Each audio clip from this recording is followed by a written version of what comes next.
Bonjour les cinquièmes. 1, 2, 1, 2. Je crois que ça enregistre. Donc bonjour les cinquièmes, on se retrouve pour une nouvelle petite vidéo, puisque vous m'avez dit que ça fonctionnait bien. Vous savez que nous quittons le monde animal pour arriver dans le monde des végétaux. Alors des organismes que vous connaissez beaucoup moins bien que les animaux, qui très souvent vous sont moins attractifs et qui pour autant sont passionnants, et j'espère que j'arriverai à vous communiquer cette passion. Alors, nous allons commencer par une plante que vous connaissez. Il s'agit de la carotte. Alors, la carotte, si je considère cette représentation schématique de carotte, vous avez ici deux parties.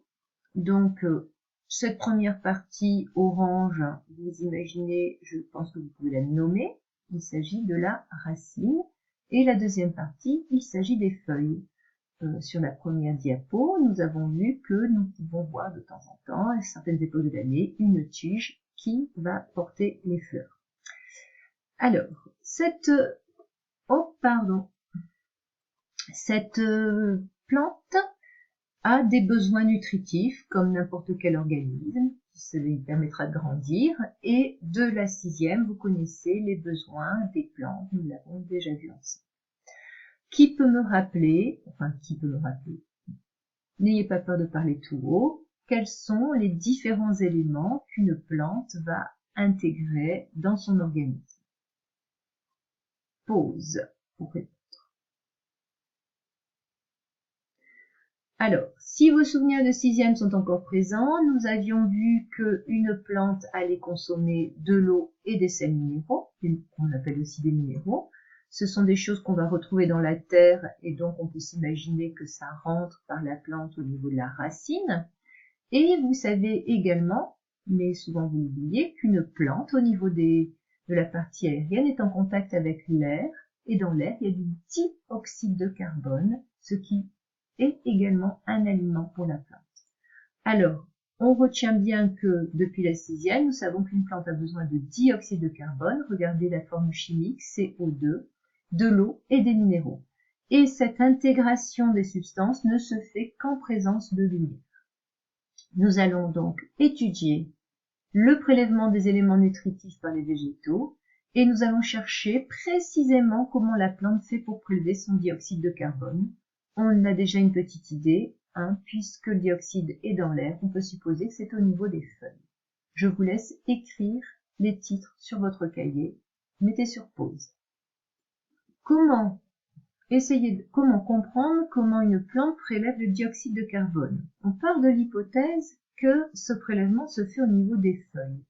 Alors un prélèvement de gaz, c'est très difficile à voir. Autant on peut voir les animaux en train de s'alimenter, autant un gaz prélevé par une carotte, c'est plus compliqué. Alors on va retrouver la même chose que ce que l'on a déjà vu quand on a voulu comprendre la respiration, puisqu'il s'agit également d'un gaz, le dioxyde de carbone.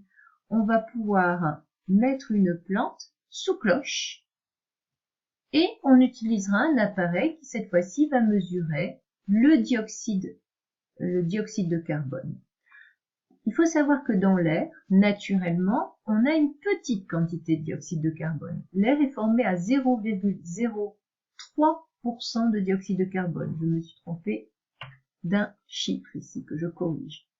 0,03%. Donc, si je mets ma carotte dans une cloche dans laquelle il y a de l'air, que je mets la sonde ici par le trou qui est resté libre au niveau de la cloche, je vais commencer par mesurer cette valeur. Et nous allons pouvoir regarder évoluer la quantité de dioxyde de carbone. Regardez dans ce tableau, nous avons les résultats d'expérience. Vous voyez que on va lire le temps en minutes. L'expérience va durer 25 minutes. On aura mis une carotte entière, c'est-à-dire feuille racine, et on lira la concentration de dioxyde de carbone dans l'enceinte. L'enceinte, c'est un autre nom pour nommer la cloche, en unité arbitraire. Alors, quand on utilise le mot unité arbitraire, ça veut dire qu'on transforme, on ne vous donne pas l'unité. Ici, il ne s'agit pas des pourcentages, mais on va on parlera d'unités arbitraires quand on ne veut pas vous donner les unités. Alors, que voyons-nous? 30, 27, 24, 21, 18, 15. Décrivez-moi ce qui se passe. Pour cela, mettez sur pause et décrivez-moi. Alors, il est facile de constater que la quantité de dioxyde de carbone dans la cloche diminue. Donc, on a bien une preuve que notre plante consomme du dioxyde de carbone. Oui, mais ça ne dit pas par quelle partie de son corps. Alors, j'utilise, on parle d'organes également chez les plantes. On ne sait pas au niveau de quelle partie ce dioxyde de carbone est absorbé. Alors, pour cela, on va se livrer à deux expériences. On va mettre uniquement dans la cloche, d'une part, les feuilles, et on fera une autre expérience où on ne mettra que la partie racinaire. Et de la même manière, on branche le dioxyde de carbone mètre, et on a les résultats que voici. Donc, regardez bien ici, nous avons... alors, attendez, je change de tableau. Nous avons les résultats pour la plante entière, les résultats avec les feuilles uniquement et les résultats avec uniquement la carotte. Alors ici, une petite erreur s'est glissée, les concentrations seront toujours en unités arbitraires. Alors, vous voyez que nous allons avoir une série de chiffres que nous pouvons interpréter globalement. Que se passe-t-il lorsque l'on met uniquement les feuilles de carotte? Mettez sur pause et expliquez-moi. Alors, regardons maintenant quand on met uniquement la partie racinaire. Décrivez-moi comment évolue la concentration de dioxyde de carbone dans l'enceinte. Mettez sur pause. Alors, il est facile de constater que lorsqu'on utilise uniquement les feuilles de la carotte, on voit également une diminution progressive de la quantité de dioxyde de carbone puisqu'on passe de 30 et au bout de 25 minutes, il ne reste plus que 5 unités arbitraires de dioxyde de carbone. Plus étonnant est de constater ce qui se passe au niveau d'une racine. La racine, regardez bien, nous avons au départ la même quantité de dioxyde de carbone, 30, mais bizarrement, ici, la quantité de dioxyde de carbone augmente.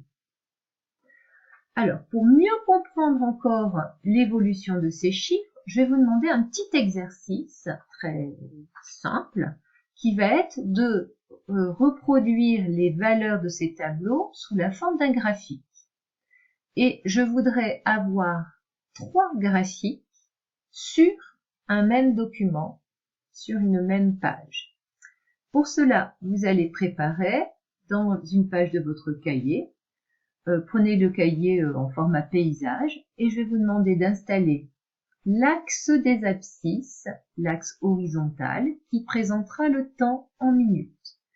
Vous voyez qu'on installe des graduations régulières, 5, 10, 15, 20, 25, et un carreau vaut 1 minute, ou 5 carreaux vaut 5 minutes. Vous allez installer l'axe des ordonnées, l'axe vertical, qui présentera la concentration en dioxyde de carbone en unités arbitraires. Et je voudrais que vous utilisiez 5 carreaux pour présenter 10 unités arbitraires. Il vous faudra donc 5 et 5, 10, 15, 20 carreaux pour faire apparaître le chiffre 40 unités arbitraires. Alors pourquoi cherchons-nous à aller jusqu'à 40? Vous voyez que dans les tableaux, la valeur minimale qui va être à noter sera de 5 et la valeur maximale sera de 40. On va pouvoir couvrir toutes les valeurs données par nos tableaux grâce à l'organisation de notre graphique. Je ne veux pas vous donner les résultats de suite des graphiques.